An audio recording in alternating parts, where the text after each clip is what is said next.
Poema de Álvaro de Campos. O binômio de Newton é tão belo como a Vênus de Milo. O que há é pouca gente para dar por isso. Olá pessoal, sejam bem-vindos ao canal Química em Arte. E hoje no Sarau Química em Arte nós vamos falar de literatura, de poesia e também de projetos vinculados ao YouTube e podcast. Nós temos o prazer de receber hoje o professor Saulo, da Universidade Federal da Fronteira Sul, Campus Realeza. Seja muito bem-vindo, professor Saulo. Obrigado, professor Martinho. É uma felicidade, é uma honra também participar do projeto e espero poder conversar bastante hoje sobre os projetos, sobre as ideias, sobre literatura, porque quanto mais se fala de literatura, mais dá vontade de falar, mais dá vontade de dialogar sobre tudo isso. Com certeza, professor Saulo. Nós aqui do Sarau Química em Arte agradecemos já a sua disponibilidade para que pudéssemos ter esse momento aqui mais descontraído, de conhecer um pouco mais da sua história de vida, dos seus projetos e, claro, e principalmente sobre as suas obras e sua poesia. Professor Saulo, você poderia contar aqui para todos que estão nos assistindo hoje no Sarau Química em Arte sobre a história de vida antes de ser um professor da Universidade Federal da Fronteira Sul? Todos que são professores sabem que dificilmente você torna-se professor num belo dia em que assume como professor. Você já vai trazendo isso ao longo da vida até que chega o momento em que você é posto diante de uma turma de gente te olhando ali. E no meu caso também foi isso. Foi algumas histórias que existem em torno da minha existência enquanto professor, que começa antes mesmo de ser professor autorizado pelo diploma, digamos assim. Tem-se a história, por exemplo, que o meu tio conta que estávamos eu e meu primo, eu devia ter o quê? Uns 4 ou 5 anos. E meu primo, ele não conseguia falar o R direito, então ele falava com 2 R's, as palavras que tinham apenas um R. Então ele falava burraco, por exemplo. E eu tinha um outro problema no outro sentido, em que eu não conseguia falar o R. Então minha mãe tira sarro de mim, tirava, falando que, por exemplo, eu falava a ao invés de arara. Então houve esse momento em que o meu primo falou que, olha, um burraco. E eu virei para ele e falei que não era burraco, é buaco. E meu tio fala, tem essa coisa que quando eu falei para meu primo, para corrigi-lo, eu falei com este ar professoral. Então, vem dali. E, na verdade, isso que começa vem de família, tanto que esse meu tio, minha mãe, meu pai, tem outros tios também que são professores. Então, isso estava na genética, estava no gene já esse lado de ser professor. Sempre gostei muito desta visão de contar, de falar alguma coisa, meio descobrir essa minha auto-vontade pensando em contar piadas, em contar histórias. Admirava muito um outro tio meu que também contava piadas, que era muito interessante o modo, porque ele se fazia, na verdade. Ele se negaciava, ficava ali, eu fazia parte de um grupo de dança, que era o Rancho Folclórico Português Sonhos de Além-Mar, que era o nome. Então isso eu tinha, o quê? Uns 10 anos. Então, viajávamos de ônibus para nos apresentar em eventos, em festas, em eventos que aconteciam nas cidades, especialmente aqui no Paraná. Existiam várias festas das nações, ao longo ali da década de 90, comecinho dos anos 2000, tinha muito essa cultura. Então, as viagens aconteciam, nós íamos de ônibus, todo mundo, inclusive muitos da minha família participavam disso, e me admirava muito essa volta, que geralmente era no final da noite e entrava madrugada, não é? E me admirava muito este jogo que tinha ali, e este meu tio em questão, do começo ao fim da viagem, ele ficava dizendo que tinha uma piada, dizendo que tinha uma coisa para contar, mas nunca contava, ficava naquela ansiedade que se criava para todo mundo. E eu ficava lá, ficava tentando me manter acordado para tentar ver o que acontecia, como é que era.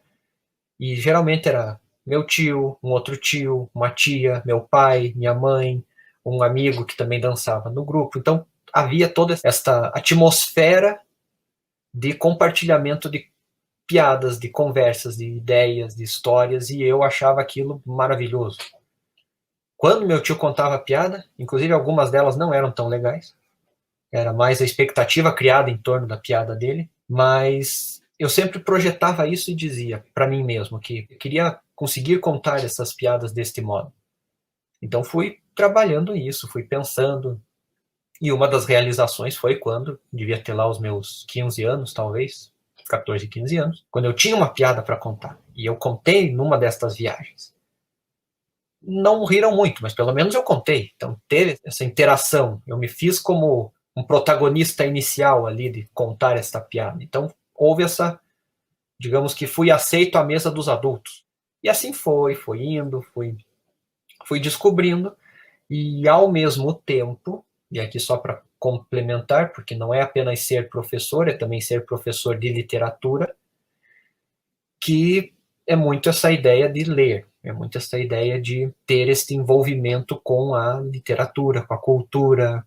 Bom, minha mãe é professora de literatura portuguesa, né, nós somos portugueses, então eu não tive como não me envolver todo com esta atmosfera, com essa cultura de Portugal. Então eu tinha isso não só de Portugal, mas de outras culturas, especialmente a brasileira, não é? E aí fui lendo, buscando, e acho que talvez o ponto inicial, porque sempre tem um ponto inicial, a gente começa a ler de algum lugar, e acho que o meu ponto de ler de algum lugar, que eu posso contar aqui para vocês, são dois.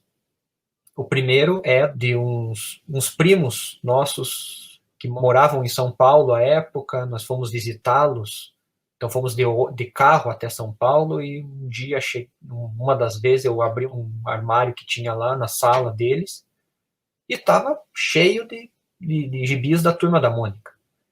E ali eu já tinha lido alguns gibis, já tinha alguma coisa assim, mas ali eram muitos.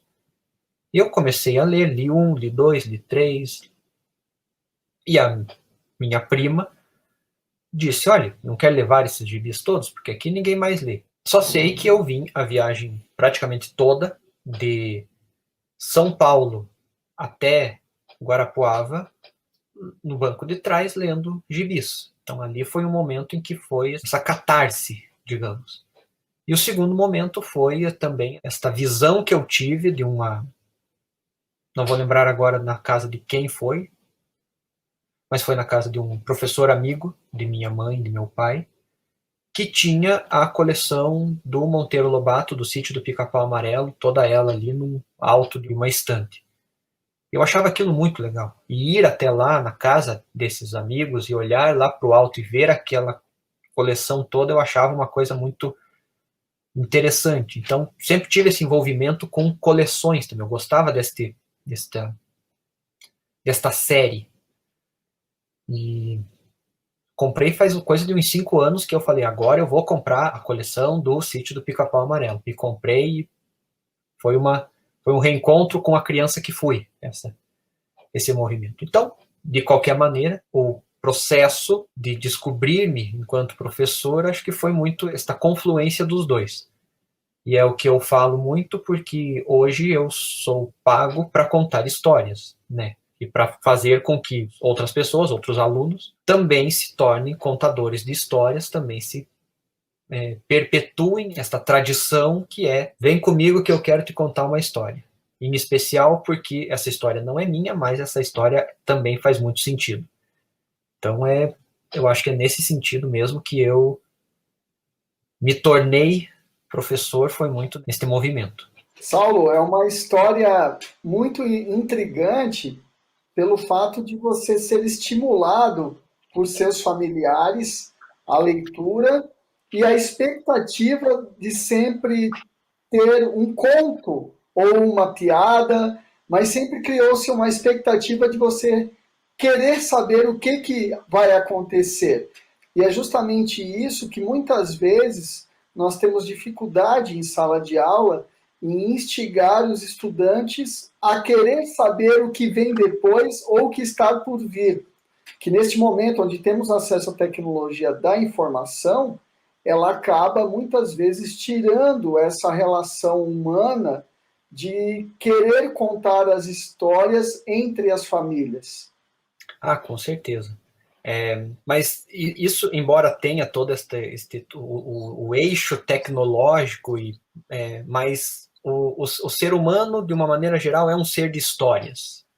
Então, ele é composto pelo que ele escuta e pelo que ele vê. Digamos assim, já lembrando que, por exemplo, a minha sobrinha, a filha do meu irmão, ela assiste coisas no celular, na TV, no tablet, enfim, assiste muita, convive com a tecnologia de um modo que parece quase natural, parece quase que veio de berço, parece quase que havia um celular dentro, quando ela estava ainda na barriga da mãe, havia um celular com ela, de tão íntimo que ela fica com isso. Mas, ao mesmo tempo, quando eu vou para Guarapuava e quando a gente estava lá, eu mais minha sobrinha, ela gostava de falar comigo e dizer, vamos brincar de escolinha? E a escolinha era pegar bonecos, pegar, inclusive, estatuazinhas que minha mãe tem de decoração lá na biblioteca dela, que ela pegava e isso se torna um aluno. E aí a gente inventava atividades, inventava ideias, inventava historinhas, e esses bichos eram os nossos alunos. Então, é aquilo, o ser humano é um ser que precisa deste movimento de fabulação. Por isso que eu me sinto brutalmente privilegiado de ser um professor de literatura que trabalha com isso mesmo, de mostrar como a fabulação e a poesia e a palavra como máscara de 800 mil coisas, como tudo isso brilha no olhar de quando você fala para a pessoa e a pessoa, uau, olha só. E, por enquanto, é o professor quem mostra estes detalhes. Embora muitos de nós consigamos fazer isso por nós mesmos, né? Quando a gente assiste um filme e fala, eu sei que no final vai acontecer isso. Ou a gente vê uma série e fala, não, daqui a pouco vai ter tal coisa. Então você antecipa o enredo. Mas é muito interessante quando vem alguém e fala, não, mas você reparou o que aconteceu ali? Aquele detalhe? Veja ali. Então parece que é outra história que você nem tinha percebido. Isso que eu acho uma das grandes maravilhas da literatura, eu acho que é muito isso também, de você conseguir criar em cima do que já está ali. E que talvez tenha passado despercebido num primeiro, num segundo, num 10º olhar. Saulo, esse enlace familiar envolvendo a literatura, ele trouxe muita experiência prática para você, mas para você se tornar um professor, você teve que buscar mais conhecimento na área de literatura, na área de história. E quando que isso aconteceu na sua vida? Para que você pudesse traçar uma leitura de mundo a partir da ciência. Bom, na verdade, é muito aquilo que eu já tinha comentado alguma coisa antes, de que desta necessidade de saber o que acontece ou de projetar uma perspectiva, uma expectativa sobre a história que se estava contando ou que se poderia contar.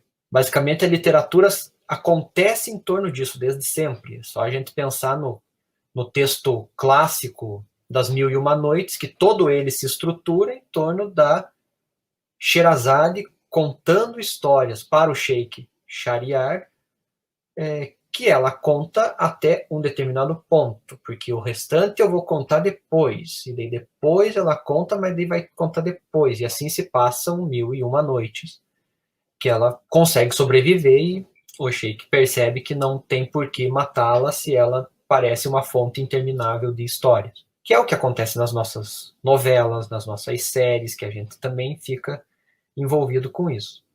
Mas no meu caso, de leitor, isso vem muito na ideia justamente de querer descobrir mais coisas. Eu acho que isso é uma coisa que eu sempre falo, que não só ser professor faz parte da função, mas qualquer pessoa precisa ter consigo este componente de curiosidade. Se não tiver curiosidade, nada mais interessa. Você parece que, né, se contentou com aquilo, fechou-se naquilo, não tem mais nada para além daquilo, naquela bolha, já que estamos, né, em tempos de bolha, especialmente da internet. Então essa curiosidade era uma coisa que também me tinha e que trago, inclusive até hoje, nessa ideia de, mas o que será que fala este livro? E é mais legal ainda quando é um livro mais complexo de se ler. Então você parece que, como é que eu não vou entender esse texto que está escrito em português? Então é como se, isso é uma outra coisa muito interessante de se pensar, é como se cada texto literário, os outros também, mas literário é mais ainda, fosse um jogo em que o escritor fez o seu lance. Pensamos num jogo de xadrez. Então o escritor fez o primeiro movimento e ele está esperando que o leitor venha. Então o leitor tem que fazer o seu lance para o autor fazer o novo lance, e assim vão fazendo, interagindo no tabuleiro que é o texto literário. Então isso sempre me encantou dentro da literatura, isso sempre foi algo que eu busco desde sempre, desde que comecei a dar aulas no ensino médio, que era fazer de uma maneira em que se está contando essa história, com um modo de contar que, ao mesmo tempo em que você conta a história, você não está contando toda a história. Você está mostrando que existem coisas que eu não vou contar. E não adianta, você vai ter que ver por você mesmo. Muitos alunos, quando estava no ensino médio, dando aula, quando estou na universidade dando aula, e vou falar sobre um texto, falar sobre um autor, falar sobre um livro, eu dou o meu jeito para que não conte tudo, especialmente o final, né? Às vezes eu tenho que contar o final para dizer alguma coisa, mas existem outras coisas que vocês só saberão se lerem.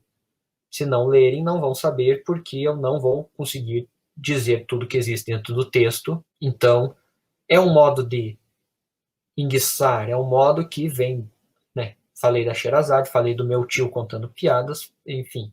Sempre é este movimento de eu conto sem contar. Eu não informo tudo. Porque se eu informar tudo, qual é a graça? Para que vai servir você ler se você já sabe tudo que lá está?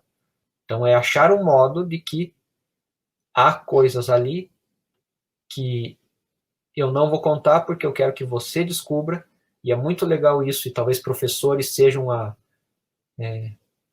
os profissionais mais privilegiados neste ponto, porque a gente consegue ver na cara do aluno quando a sinapse acontece.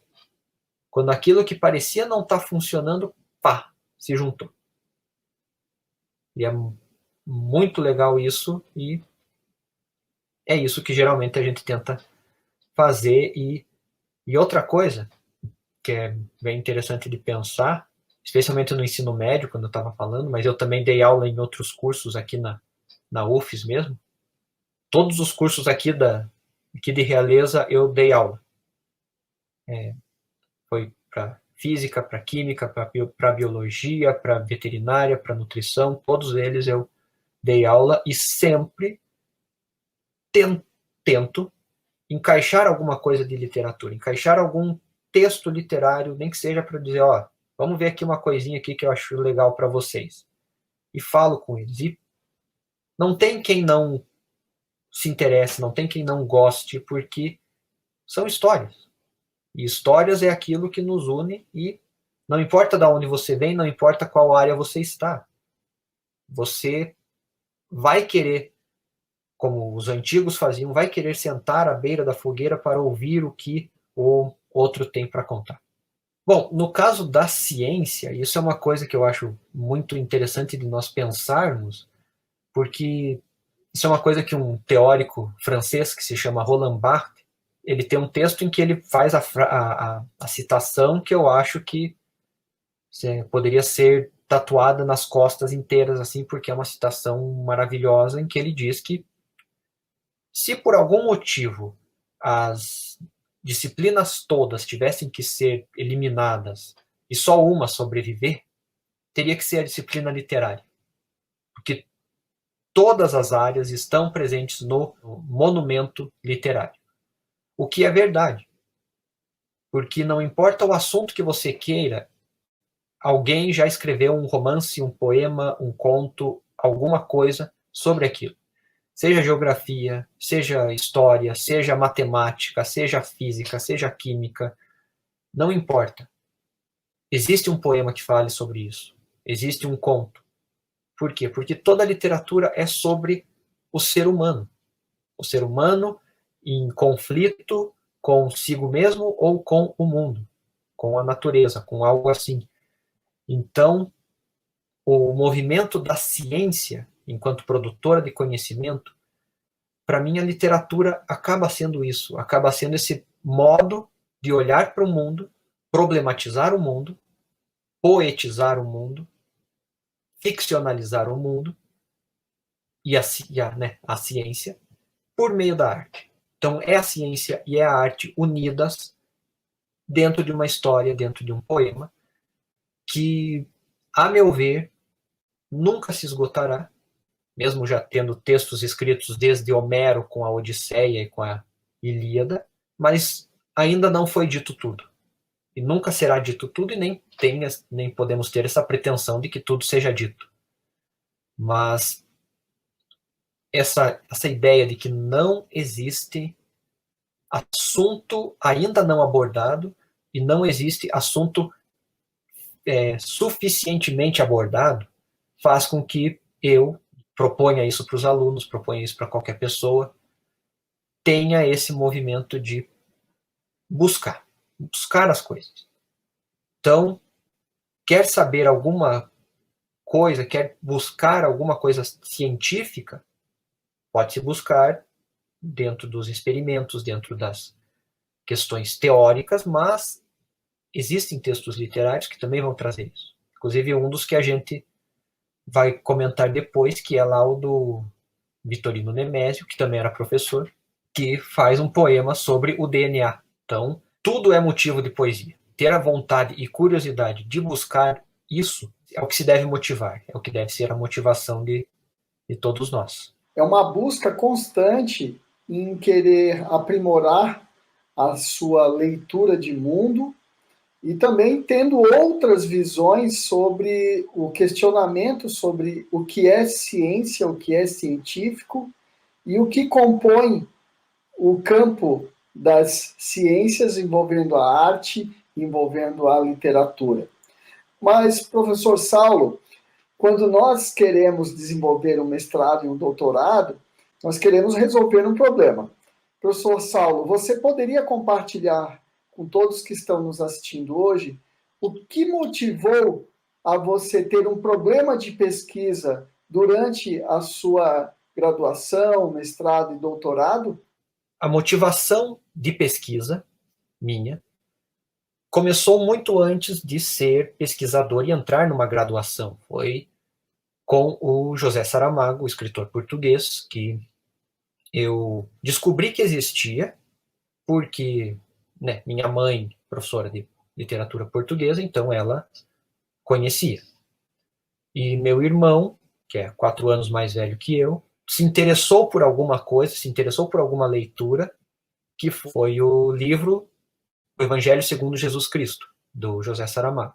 E eu tinha 12 anos de idade, e 12 anos de idade, lendo o Evangelho segundo Jesus Cristo é algo meio complicado. Então minha mãe, sugeriu, não leia este livro. Pelo menos não agora. Leia este, mais tranquilo. Daí era o ensaio sobre a cegueira, do José Saramago. Não é mais tranquilo, mas, enfim. Aí eu li, entendi o que se podia entender com 12 anos de idade, mas aquilo me marcou.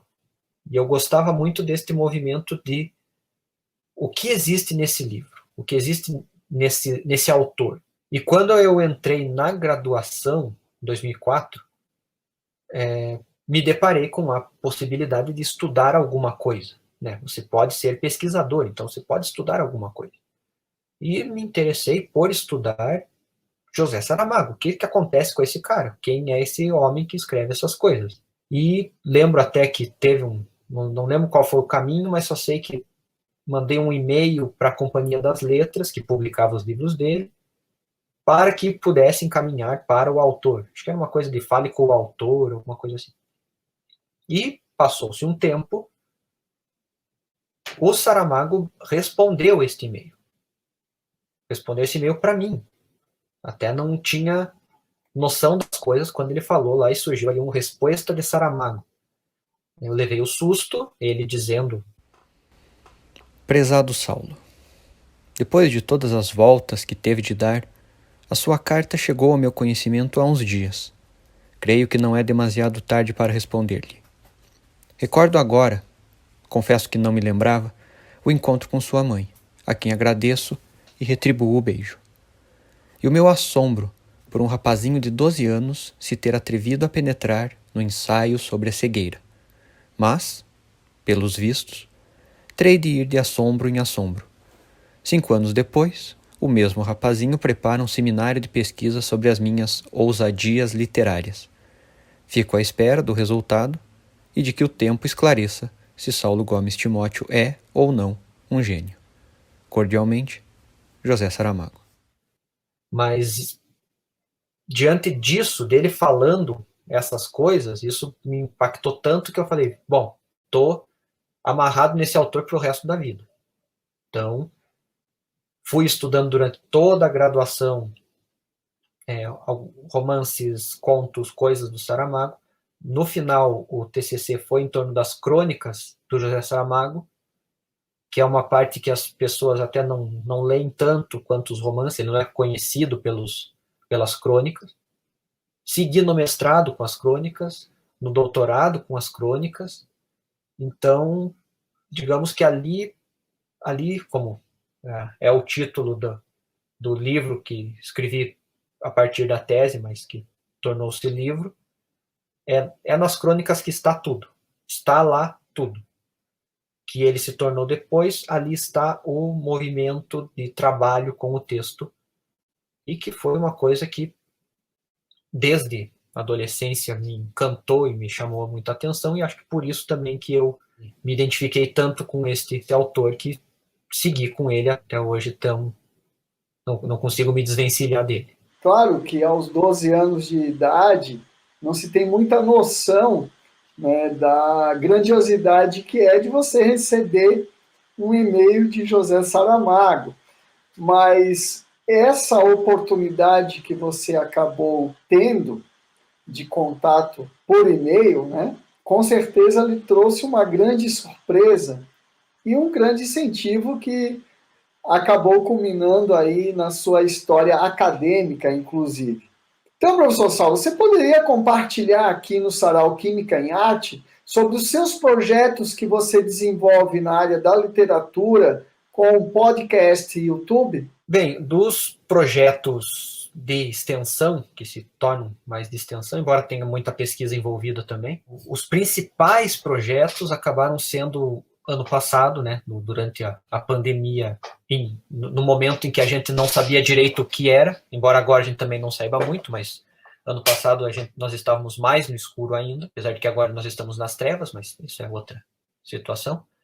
Mas ano passado eu já estava com uma ideia, porque eu tenho um site, que é o umprofessorlê.com.br, em que eu faço desde 2016, fazia postagens com contos ou poemas curtos que eu colocava lá e ia escrevendo, argumentando sobre, olha só o que tem neste conto ou neste poema que todo mundo precisa ler. Então, fui fazendo isso ao longo de 2016, 2017 até 2019.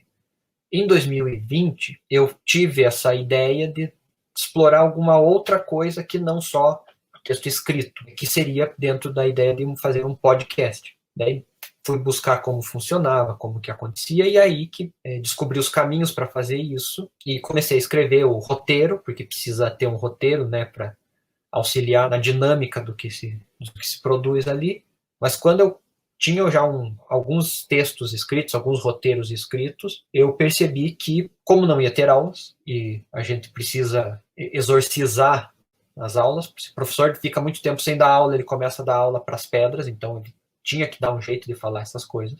Então, que eu decidi que fazer os podcasts seria um modo de dar aula, seguindo a mesma ideia das aulas que se davam. Então, ao longo de 2020, eu elaborei 40 podcasts, então foi uma produção semanal, que foram falando de vários e vários assuntos. Tem um específico sobre o Saramago, inclusive, tem um sobre o Machado de Assis, tem um sobre como que é a figura do gato dentro da literatura, aí tem poemas que falam sobre o gato e tem contos que falam sobre o gato. Fiz podcasts sobre como que funciona o gênero narrativo, fiz podcast sobre o Fernando Pessoa, que é outro autor que não consigo largar, e fiz podcast sobre os Lusíadas, fiz podcast sobre o Grande Sertão Veredas, que foram os finais que inclusive já articulei com a volta às aulas no final do ano. O podcast foi um modo de me reconectar com a necessidade de contar essas histórias,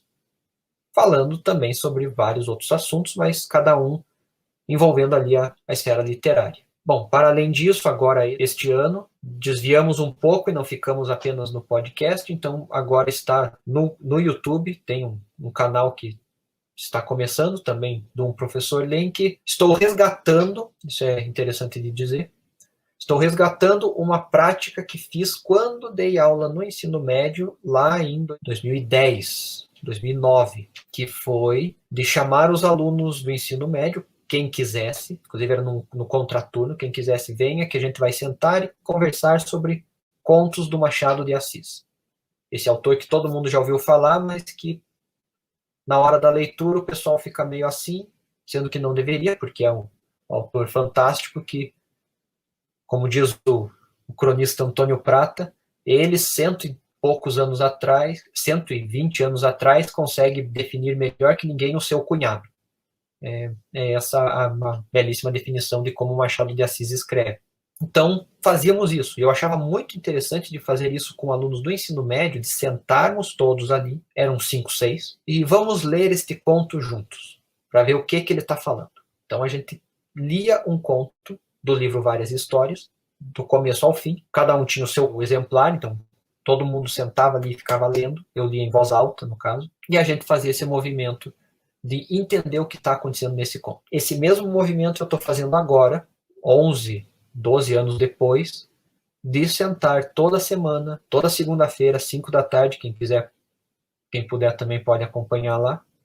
Depois fica gravado e depois a gente vira podcast que está disponível no site, também no Spotify, inclusive,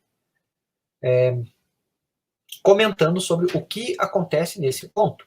Então, é a cartomante, é Uns Braços, é o Entre Santos, vai ter depois o Conto de Escola e vários outros que são muito famosos do Machado de Assis, para mostrar quanta coisa tem ali disponível para todos nós, mas que a gente parece que não percebe que tem tudo isso ali. Acho que esses são os principais dos projetos agora que estou desenvolvendo.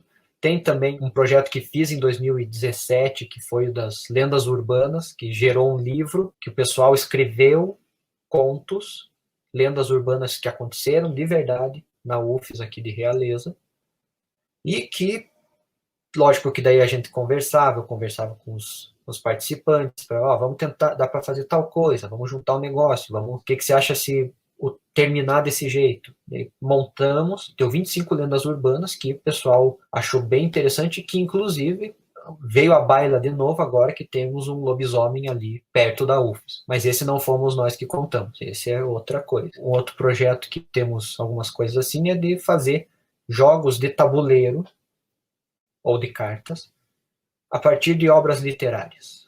Foi produzido agora sobre o romance O Curtiço, do Aloysio Azevedo, que é um romance maravilhoso, já tem 130 anos de existência, e que buscamos adaptar essa atmosfera para um jogo de tabuleiro, fazer todo esse movimento, e que está aí disponível também, pessoal que se interessar, tem no site da editora Idea, Jogos Pedagógicos, tem o Jogo do Curtiço, que eu sou suspeito para falar, mas não vão se arrepender de jogar, porque realmente, se conhecem o livro, vão achar interessante o modo com o qual a gente adaptou, e se não conhecem o livro, jogando é uma boa forma de vocês buscarem adentrar nesse livro, nesse romance. Professor Saulo, quanto à criatividade em utilizar as ferramentas que nós temos tecnológicas, de programas, aplicativos,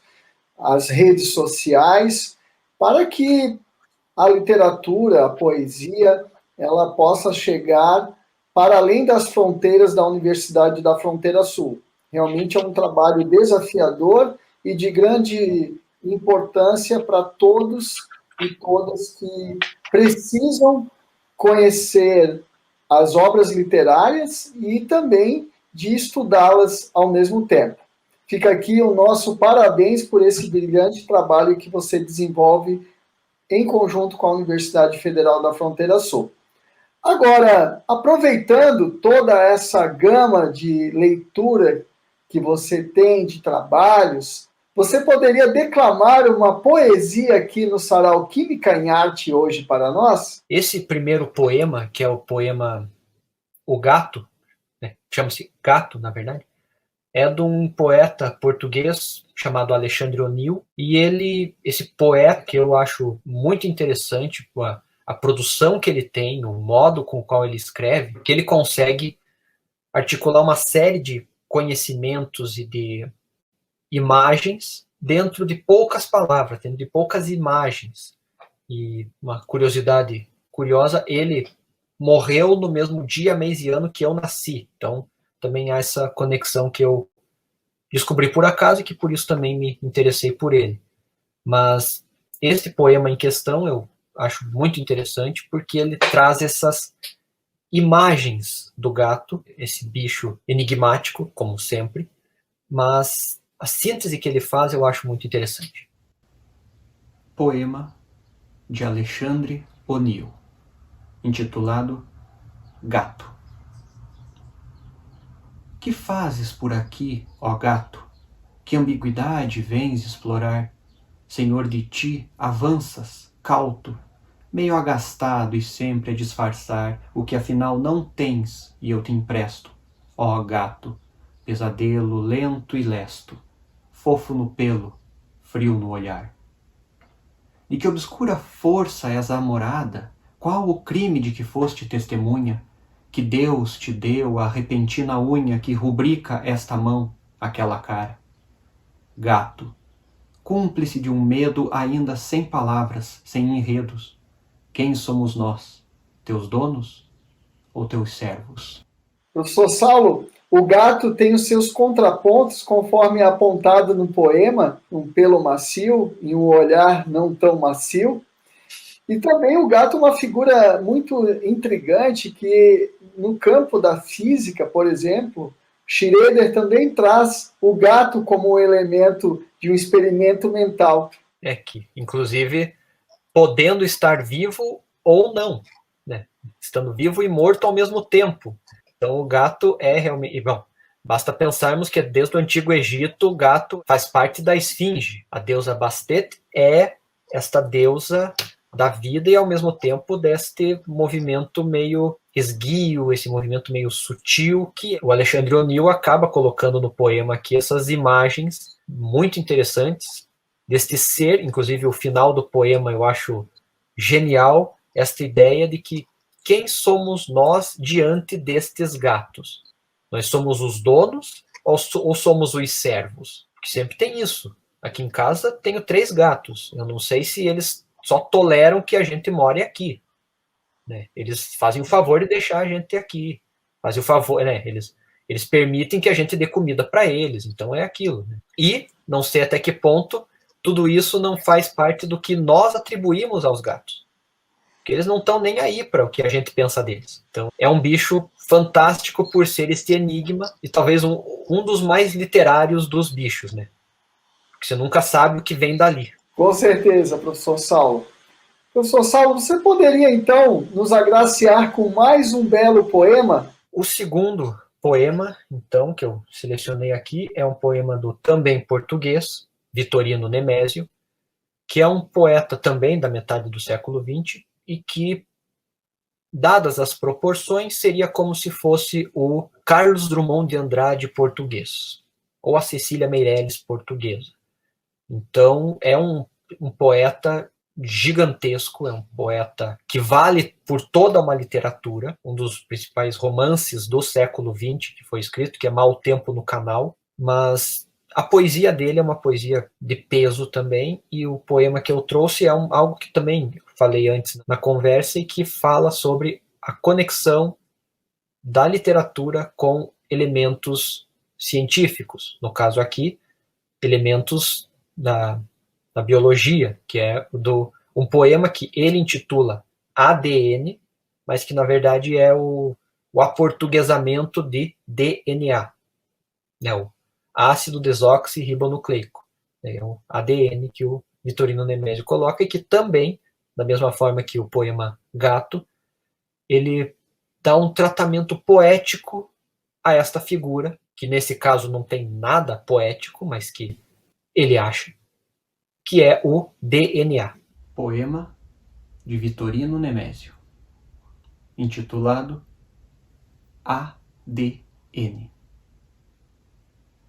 Afinal sou assim, infeliz e volúvel, porque minha alma guarda uma ordem diversa de pulsões celulares ao longo do seu eixo. Decifre-me quem saiba, que dispersa com o nome de ADN aqui na cruz a deixo. Nervo a pavor, fonte renal de rijo, cor dos meus olhos, estatura, gosto, quanto me importo, ó Deus, quanto me aflijo, tudo ADN inscreve no meu rosto. Saulo, que sensibilidade e conhecimento para que consiga descrever de uma forma tão precisa a funcionalidade e também o conhecimento científico sobre o DNA, na imortalidade do DNA. É realmente um trabalho brilhante em transformar o DNA em poema. Sim, porque na verdade são apenas 2 estrofes, uma com 5 versos e outra com 4, e ali ele vai mostrando como o DNA, este elemento que tudo está inscrito em nós, ele define tudo que somos, e um jogo inclusive com a espiritualidade, porque ele fala que a minha alma guarda esta ordem diversa. Então é como se a alma e o DNA meio se unissem para definir quem somos, como se houvesse um DNA da alma, digamos assim.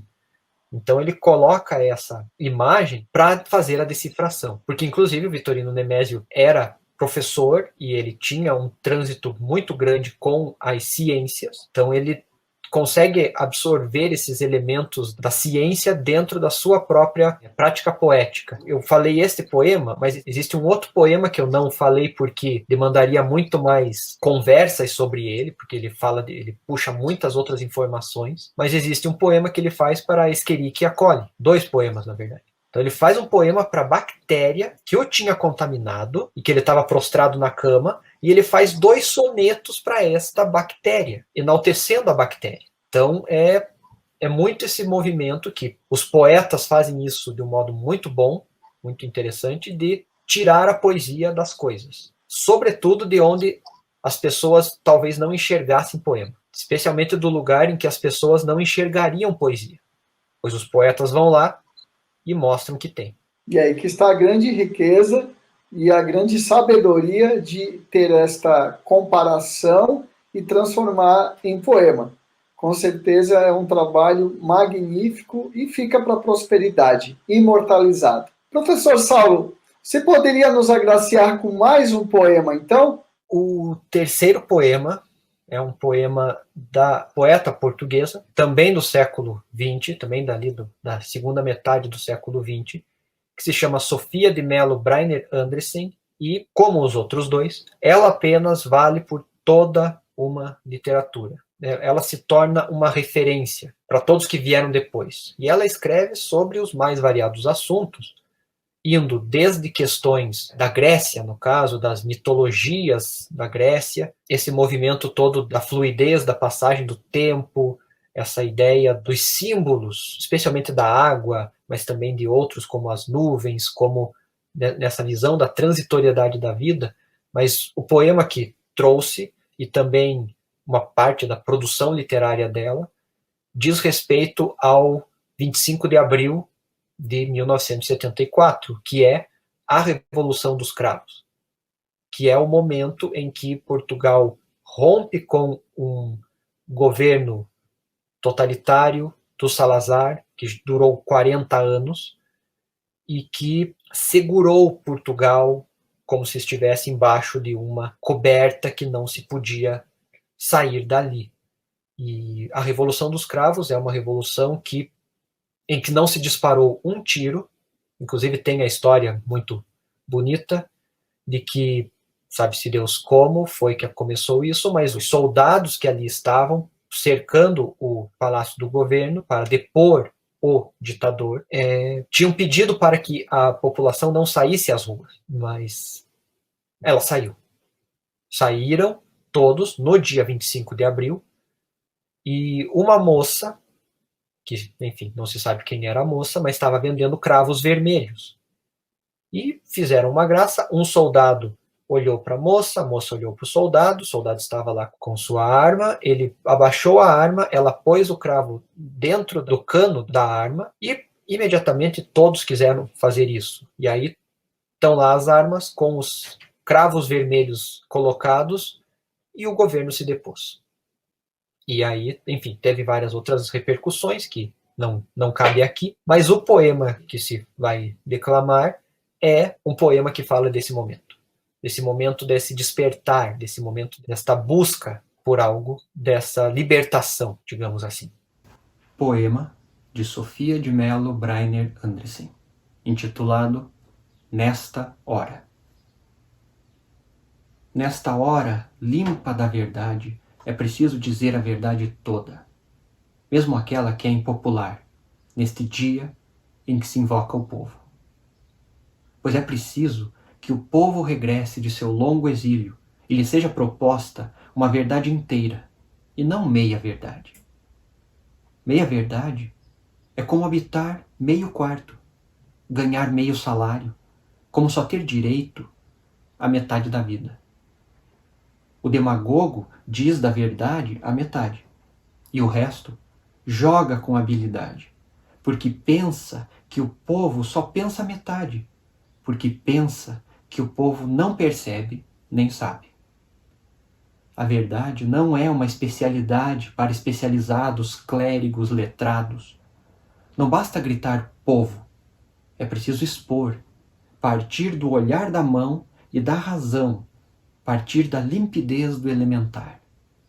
Como quem parte do sol, do mar, do ar, como quem parte da terra onde os homens estão para construir o canto do terrestre, sob o ausente olhar silente de atenção, para construir a festa do terrestre, na nudez de alegria que nos veste.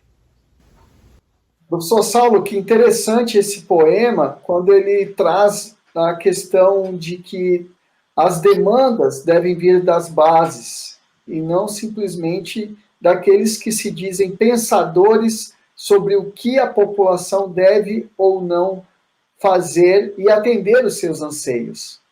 Este poema tem uma força, que inclusive outros poemas da Sofia também têm esta mesma força, este bater. Então é nesta hora. É esta hora em que estamos, em que finalmente nos libertamos. Agora não é o momento de meia verdade.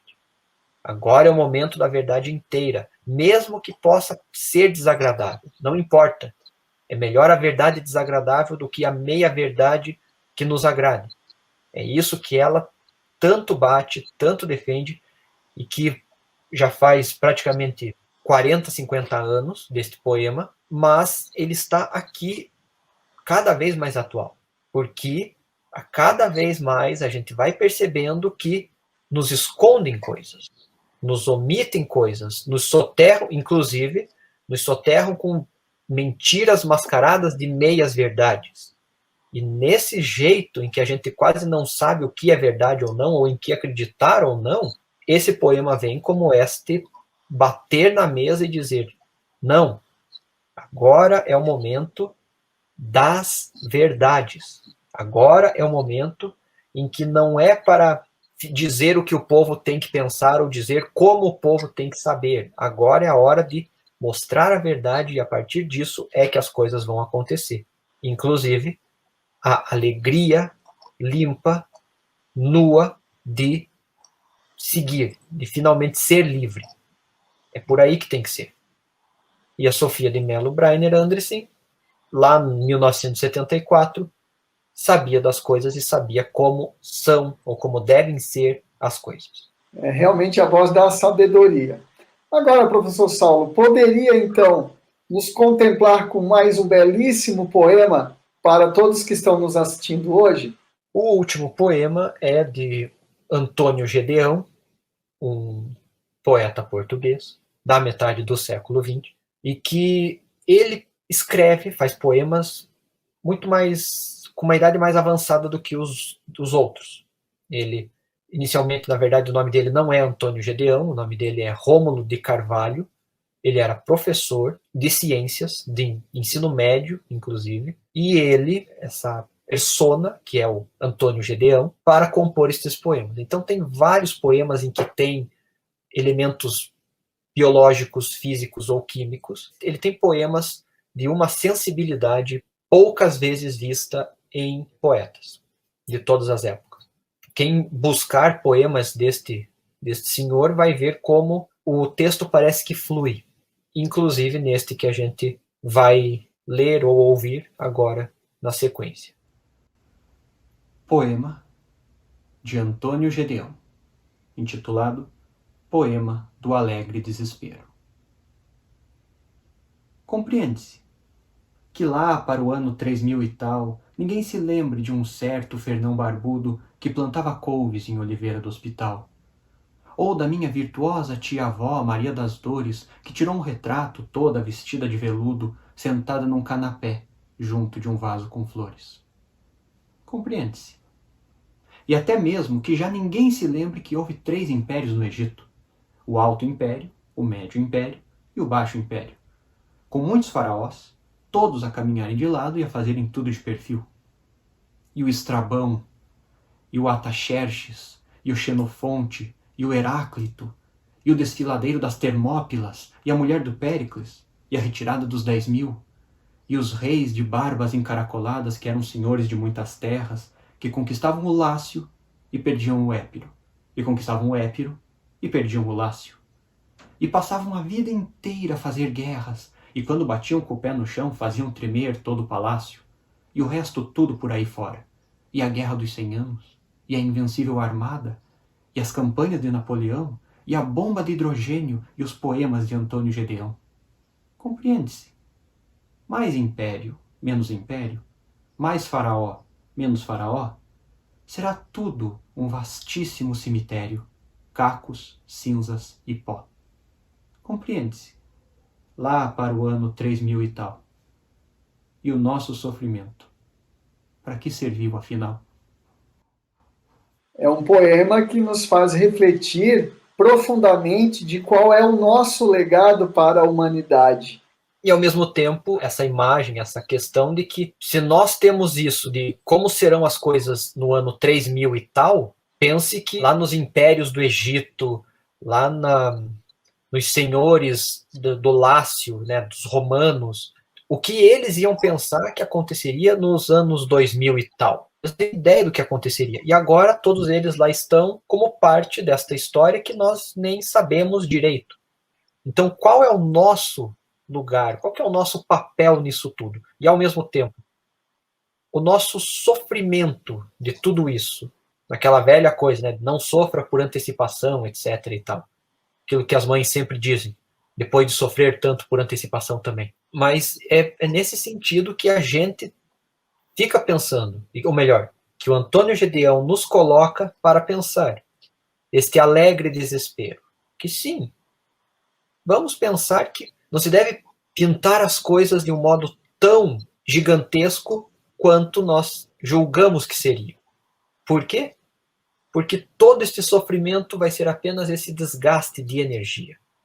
Então a melhor coisa é gastar as energias em coisas que mereçam, que precisem ser gastas. Ainda mais nos tempos em que estamos, em que toda a nossa energia pode ir para coisas que não vão servir de nada. Então o melhor é termos este alegre desespero de que, sim, vamos fazer deste momento em que estamos um momento em que a gente se reconheça.